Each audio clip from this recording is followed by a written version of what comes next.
country, right? So I prepare for it the same as I prepare for every other game. I didn't put too much focus on it. I didn't get too high, didn't get too low, and just went through that week the same as I always do. So I didn't put too much reverence in any guy's hand. I don't care if they were the number one team in the country. I was going to prepare the same. So. You said would that do anything for your confidence? No. I did what I was supposed to do. I did what I was supposed to do. I mean, I'm self-motivated. I don't get my motivational confidence from anybody. And so yeah. Was that the best matchup assignment that you had? Mecca, number 2, he's pretty good. So between him and Marvin, yeah, one of those. Or even throughout, throughout college, or yeah, season. Marvin was pretty solid. Number 2, Ohio State, Mecca was pretty solid. Zay Flowers, he was a good matchup. Josh Downs was good. I mean, I've guarded some. Drake London. I mean, there was some guys that I guarded now. So, yeah, those guys this year was probably the most solid for sure. You said you were really. The Jaguars. Yeah, I had an informant with them. You only had like 3 or 4 pass breakups this year, but quarterbacks are really a 3-year way too. How is it to kind of have that week in the Senior Bowl where you kind of had to choose to show teams that you can make plays in the ball? Yeah, I went to Senior Bowl focusing on specific things, making sure I get the ball production that I didn't get in the season, and just honestly going to Senior Bowl and just showing what I can do. I mean, I've been doing that for 3 years now. I'm doing it every day in practice, so I already knew that I could do it. It was just a matter of showing at that point. So I didn't go into the Senior Bowl with any crazy expectation. It was just do what I do and do it well. You said you were proud of becoming a captain at Notre Dame and your leadership. What qualities and characteristics does it take to be a leader on the defensive side of the ball?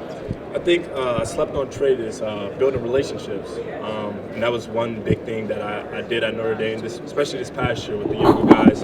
There's a lot of guys who come into. I mean, Notre Dame's a hard place, right? And it's hard to kind of fit in, and it's hard to get your footing at a place like Notre Dame. And I made sure that the young guys had an idea of what that feels like, right? I come from a place where it wasn't as hard. The high school that I went to prepared me well, but there are some guys who didn't get that advantage. So I was big on relationships and making sure the young guys had an understanding of where they can go and what they can do at Notre Dame. You mentioned Coach Mickens earlier. He's kind of had a promotion since. Now he's coaching all the defensive backs. What do you kind of think of that, and how do you think he'll handle it? I think it's good. Coach Mickens, I feel like he can coach any position on the defensive back end. My relationship with him was well, but I also had an advantage. I came in, I switched to cornerback my freshman year, but I didn't play the back half of my freshman year. So that sophomore year was really like my first legit year at corner, and that's when Coach Mickens came in. So our relationship grew since then. But even with the other guys, it's going to be good to have them all in one room, hearing the same terminology, getting the same coaching, and I think it would be better for us. You checked in at what, 6'2", or was it 6'3"? Somewhere in there. So as a long corner, going against those, you mentioned Josh Downs, Flowers, really good route runners. At your length, what allowed you to be able to stick with those guys? Shoot, I got feet. My feet is comparable to a 5'9" corner. So I feel like I can guard anybody and just put hands on them and just know who you're going against. Film study, knowing tendencies, knowing route recognition, things like that.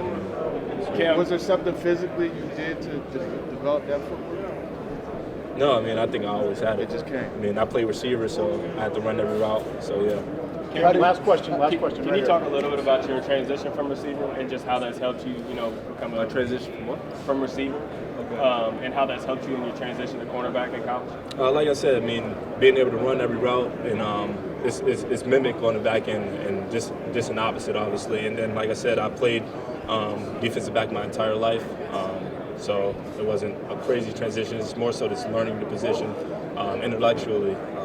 And gaining the football IQ in that aspect. This is yours.